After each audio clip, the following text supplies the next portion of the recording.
The only rule my wife never explained was the one about the basement. "If I'm ever not home," she always said, "promise me you won't unlock that door." For 12 years, I kept that promise. Then she left for a 3-day work conference, and our smoke detector started chirping from somewhere below the floorboards. The sound echoed through the house all afternoon. It wasn't just annoying. It was impossible to ignore.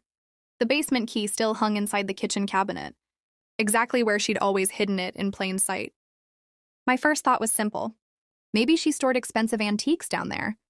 Maybe family heirlooms. Maybe something she feared would be stolen. None of those explanations matched the fear in her eyes whenever she reminded me about the promise. I unlocked the door. Cool air drifted upward.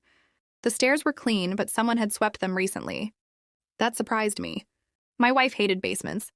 At least that's what she'd always claimed. The room below wasn't dark or abandoned. Fresh light bulbs glowed overhead. Shelves held neatly labeled storage bins. A small refrigerator hummed quietly in one corner.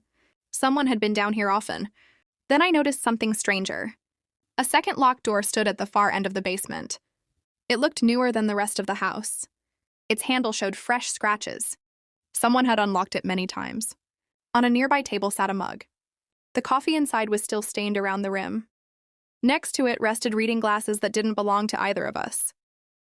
I suddenly wondered if my wife had been hiding another person. Every strange detail began fitting together too easily. Secret visits. A forbidden basement. An unexplained room. My heart pounded as I reached for the second key hanging beneath the table. The label simply read, "If you open this, everything changes." The lock clicked. I expected another storage room. Instead, I found something that looked almost lived in. A narrow bed stood against one wall. A bookshelf overflowed with novels. Fresh blankets were folded with care. Family photographs covered a corkboard. I stepped closer. Every picture had my wife in it. None included me. An elderly woman smiled beside her in dozens of photographs. The same woman wore hospital bracelets in several newer pictures. A calendar hung nearby. Every Tuesday and Friday carried careful notes. Medication. Physical therapy, soup. I stared at the handwriting. It belonged to my wife. The obvious explanation crashed into me. She had another family. Maybe this was her mother. Maybe she'd lied about being an only child. Then another detail shattered that theory. The woman in every photo wore the same silver bracelet my late mother had owned before. Dementia forced her into assisted. Living years ago, that couldn't be possible. I had buried my mother. Or at least I believed I had. Confused, I searched another drawer. Inside rested medical invoices. Every payment came from my wife's personal account. For nearly 8 years, why would she secretly pay medical bills connected to my mother? Before I could think further, my phone vibrated. A security camera notification appeared. The front door had just opened. My wife had come home 2 days early. She didn't yell. She simply looked at the open door and closed her eyes. "I hoped you'd never have to see this," she whispered. I demanded answers. Instead of defending herself, she walked downstairs and picked up the silver bracelet. "You remember the funeral?" she asked softly. "I remember saying goodbye." She nodded. "So do I."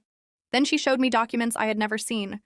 Years earlier, during my mother's final illness, I had signed paperwork while exhausted after weeks in the hospital. I believed it authorized hospice care. It actually approved transferring temporary medical decisions to my uncle.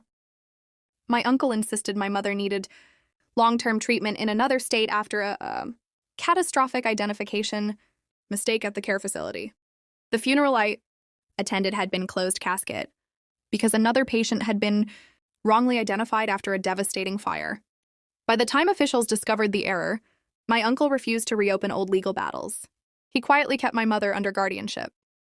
My wife learned the truth accidentally. While helping organize old insurance records after our wedding, she confronted my uncle. He begged her not to tell me until my mother's dementia stabilized, enough to recognize family again. Doctors warned that sudden emotional upheaval could worsen her condition. So my wife made an impossible choice. She visited every week. She paid bills my uncle could no longer afford. She brought photographs, favorite books, and recordings of my voice. She protected both my mother and me. I looked around the room again. Nothing here had been hidden out of betrayal. It had been built out of love. Then my wife handed me a folded note. "The doctors gave me this yesterday," she said. "She finally remembers your name." The note contained only 7 words. Please bring my son home if possible. I couldn't stop crying. Not because I'd been deceived. Because my wife had carried an unbearable burden alone for years. The next morning, we drove together to the care facility. My mother looked smaller than I remembered. She stared at me for several long seconds. Then she smiled. "You took your time," she said. Her voice was weak. Her memory wasn't perfect. But it was enough. Enough to hold my hand. Enough to remember the lullaby she used to sing. Enough to ask about the grandchildren she had only seen through photographs. Over the following months, we brought her home on weekends. The basement slowly changed. The hospital bed disappeared. The books moved upstairs. The hidden room became a bright reading corner where my mother loved spending quiet afternoons. I finally asked my wife why she never told me after my uncle died. She answered with tears instead of excuses. "I wanted your first memory of finding her to be one filled with hope, not panic." For the first time, I understood that love sometimes looks less like honesty and more like carrying someone else's pain until they're strong enough to bear it. The locked basement had never protected a secret life. It had protected a fragile one. Now the door stays open. Not because every wound has healed, because some promises end when healing finally begins.